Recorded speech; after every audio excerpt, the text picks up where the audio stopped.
Hello. Well, you're looking at a finished portrait of Bon Scott. There was supposed to be a part 2 video and I goofed. I filmed it and then deleted it without putting it on the computer. So this is a portrait that took 9 days to draw in pencil. There are portraits behind this, so there's a reason why I'm doing it. And let me just show you, it is real. Here we are. Right, real, look, real paper. And it's part of a book that I'm creating. But there's no way that I'm finished yet. I just want you to zoom in close if I can. There we are. So that is all the denim that I did for Bon Scott. Excuse the picture down below, but this is all the work that I did over 9 days last week and the week before. Playing AC/DC, and I didn't finish off all the albums. So I do want to keep playing the albums, but I've got to move on to another portrait. And one thing that I've done, well, somebody who I've drawn quite a few times is who I'm drawing at the moment. This book needs more of this person. The book that I'm creating hasn't got any publisher. It is going to have to be self-published, and it's going to have to be either, well, I think soft cover, bound like a magazine, and I'm the one who's got to pay for it. There is no Kickstarter, there is no crowdfunding or anything like that. To be honest, if I was going to do it, I'd have to depend on people that I know to chip in for this. And right now, there's a lot of them who won't even like the portraits on Facebook, and it's just, yikes. Yeah, so if I'm going to depend on these people to support you know, anything that I'm doing, it's not going to work. Now, Bon Scott has a connection with the person who I'm drawing at the moment, and the reason that I'm drawing him. There is another reason, and I've been drawing him since last year. I'm building up to something, bear with me. But, I mean, Bon's tattoos were incredibly difficult because there's no defined form to this. So, well, the only way that I can show you who I'm doing is to show you the previous artwork. Yes, I am. Again. This is the portrait that I drew in 2018. There's the date. It took about 14 days. And I desperately wanted Ozzy to see it. It never worked. I never found a connection. And then he died.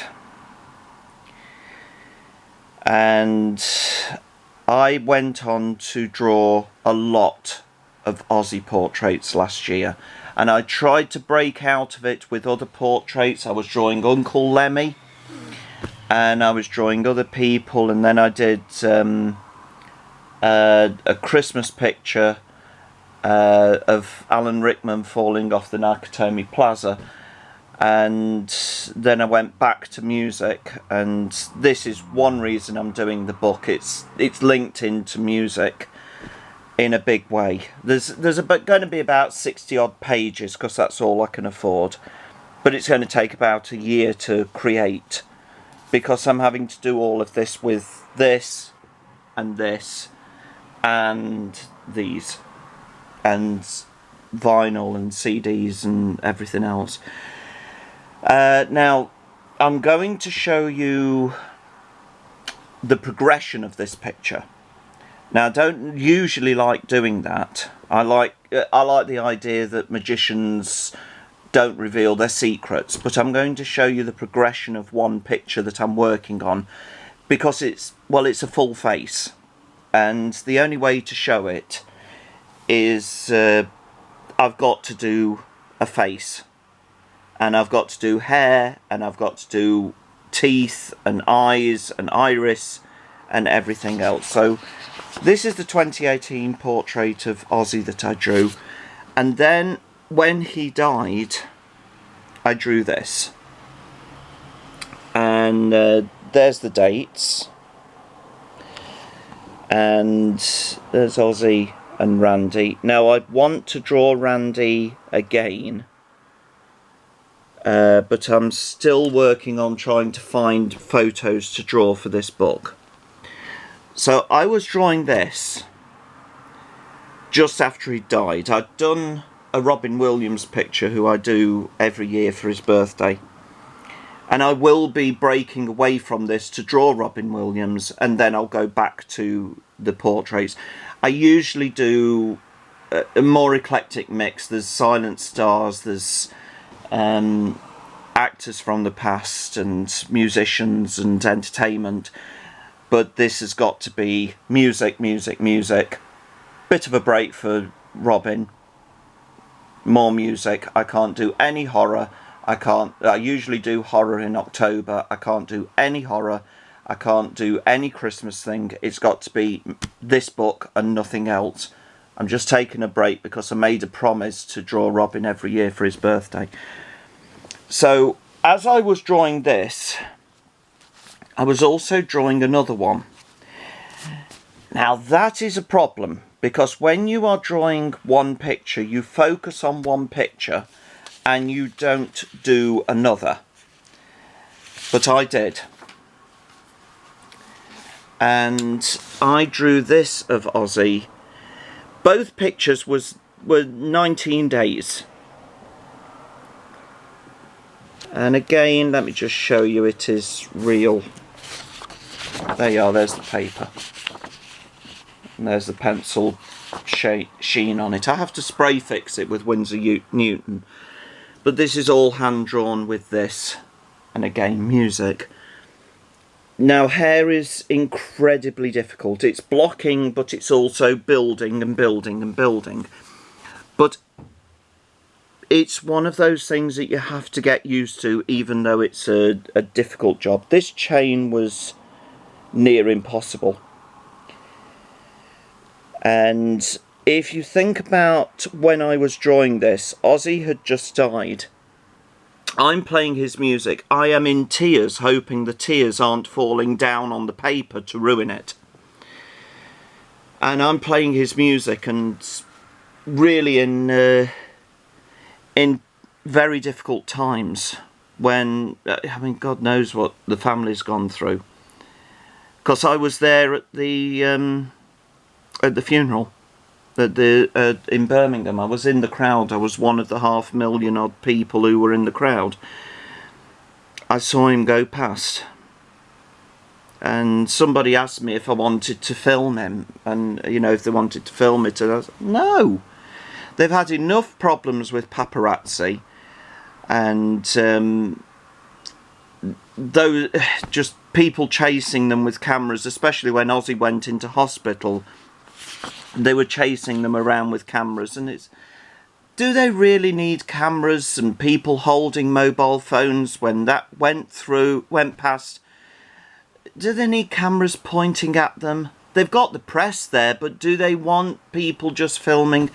Everyone was filming. Actually, I was in full sun on the other side, and I came home and my forehead was blistered with sunburn. It was skinning. I was in pain with it, but I didn't care. I didn't care. I was there for Ozzy. So then I drew Black Sabbath. I couldn't stop drawing Ozzy's life. I just couldn't do it. And yeah, it was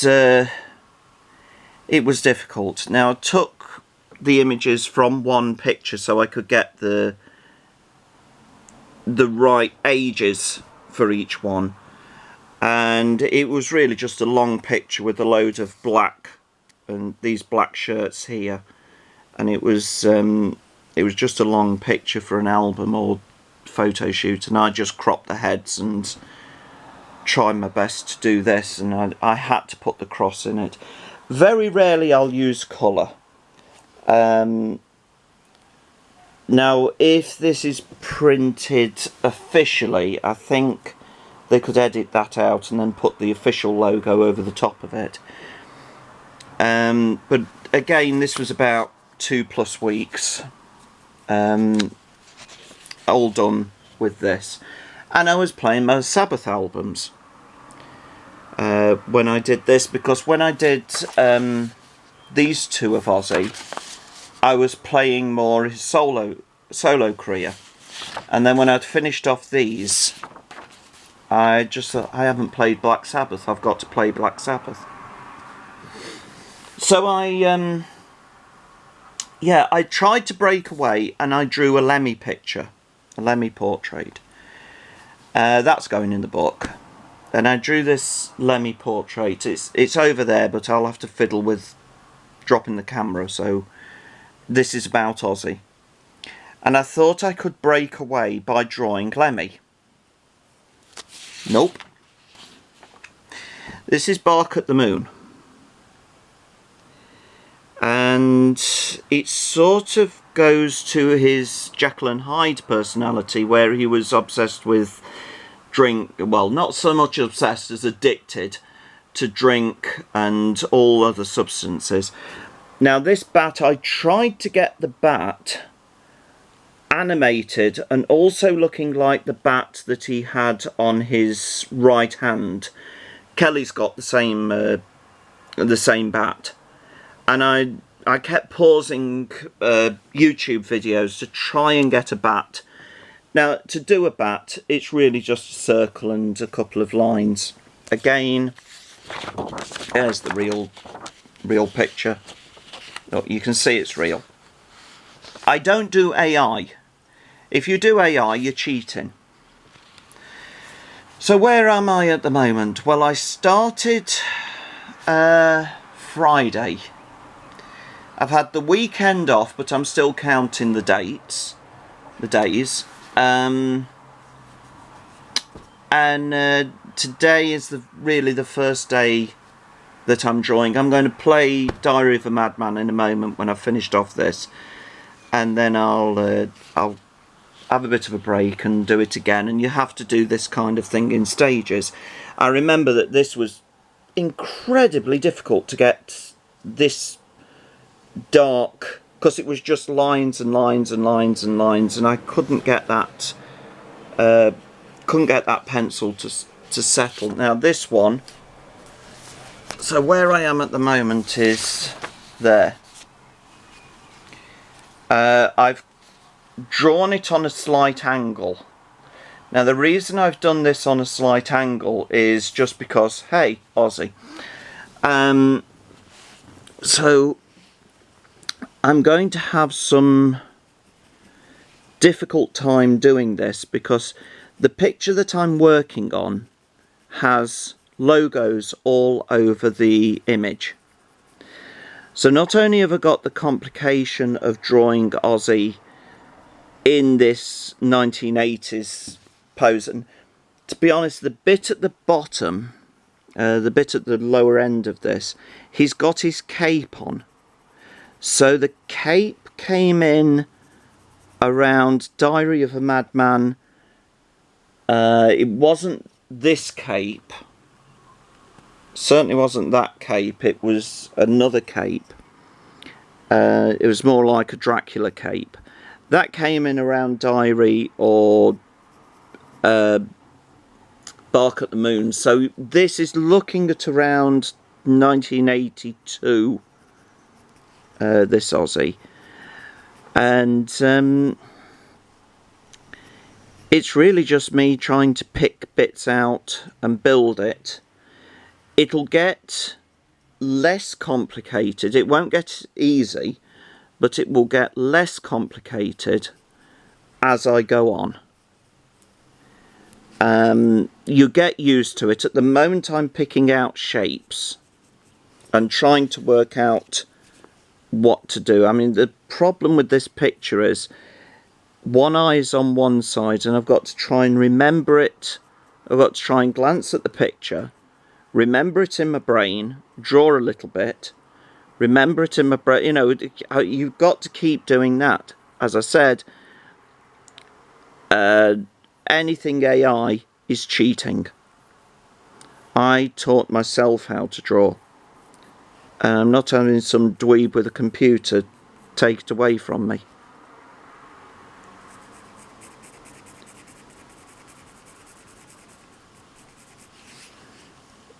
But it's, yeah, this is the period of Ozzy's life that I really discovered him. It was I remember Never Say Die on Top of the Pops. I certainly remember Never Say Die. Let me just get something, hold on. It's good when you've got the recordings near you. So this is a box set that came out quite some time ago. It's been bashed around, but this is the singles on CD. There's only 2 tracks on each recording, so you don't get much. Let me just put that, there we are. So you get each single.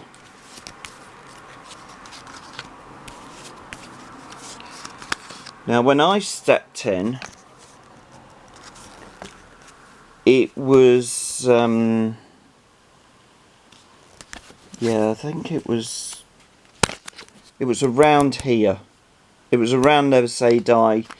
I was born a few months after Sabbath 4. So I didn't get, I was born around there on that point. So I didn't get this. I've got them now. I certainly heard Paranoid. Then again I heard Silver Machine with Hawkwind. And I heard those songs when they were around. Again, I missed Silver Machine's first recording, first time it was out, but they were always playing it. But I caught him really when it was it hit his solo period, and I sort of stepped in when Bark at the Moon came out. I remember Crazy Train. I remember a few of the songs, but the one thing you've got to remember is I was approaching 10. I had maybe 20 or 50p pocket money a week. There was no way that I was going to buy albums, because they, at the time, they were about $6.99, $9.99, and there was no way that I was going to be able to buy any album. Plus, being in this house, which is now on the market, my granddad had the only record player, and when my mum used to play the Beatles as a teenager, he'd walk out of the room.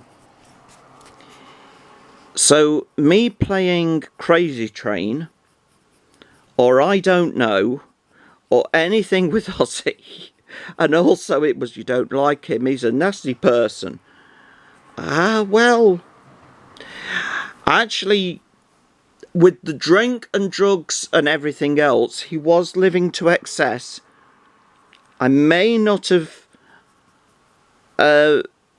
had the most joyous experience if I'd have met him when he was tanked up.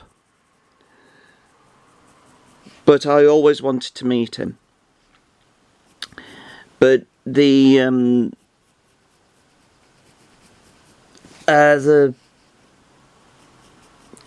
era that I remember was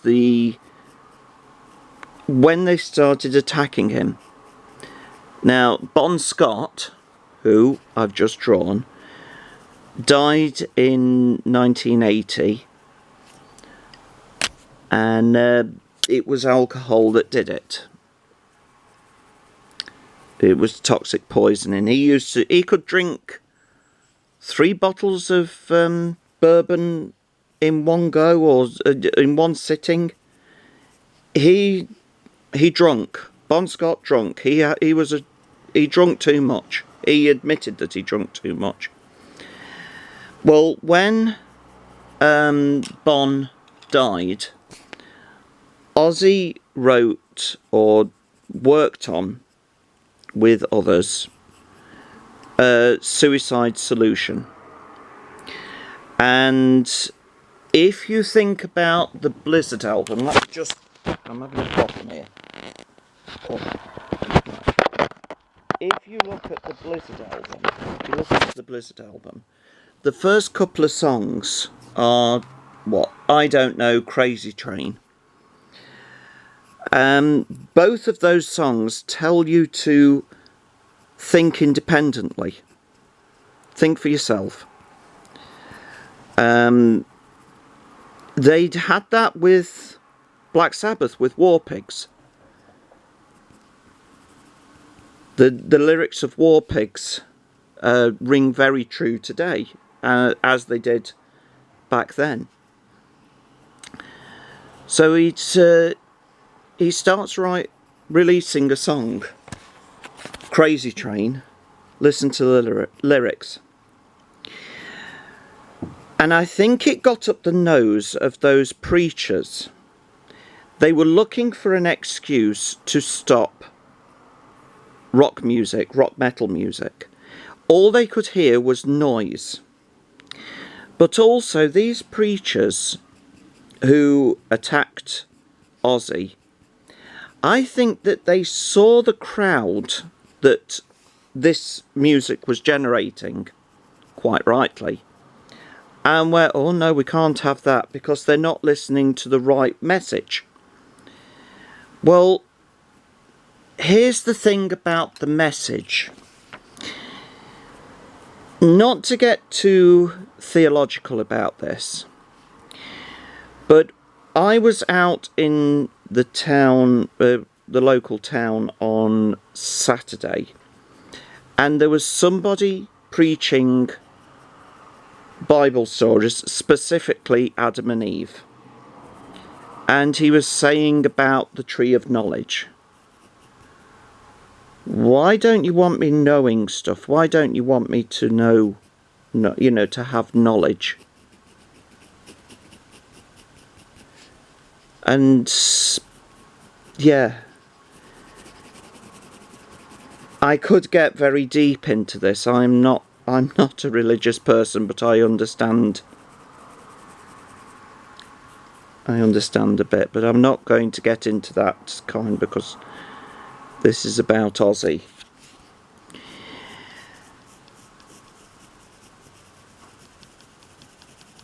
So what I've got to do at the moment, just swiftly changing subjects, I've got to build. And the hardest bit is this with the hair. And if I just try, you can get lost so easily when you're doing hair. But if I do this, this is what I've got to do to build the hair. At this point, this is what I've got to do to build hair. Anyway, I have been going on for too long, and I've got to do it without the camera in my hand. So the next video, which I will possibly shoot tomorrow at around this time, I think I'll do daily videos on this, not including the days that I go out. So I want to go out on Wednesday. I won't be drawing on Wednesday, but I also won't be drawing on the weekend because I don't do much, but I want some free time.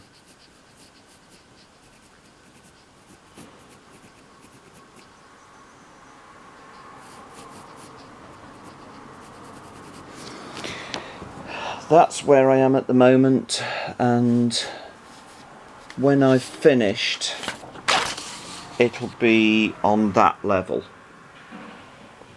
but I don't know how long it'll be because I've only just started, but it will be on that level. Everything starts with just a pencil stroke. So see you in the next video, and Ozzy forever.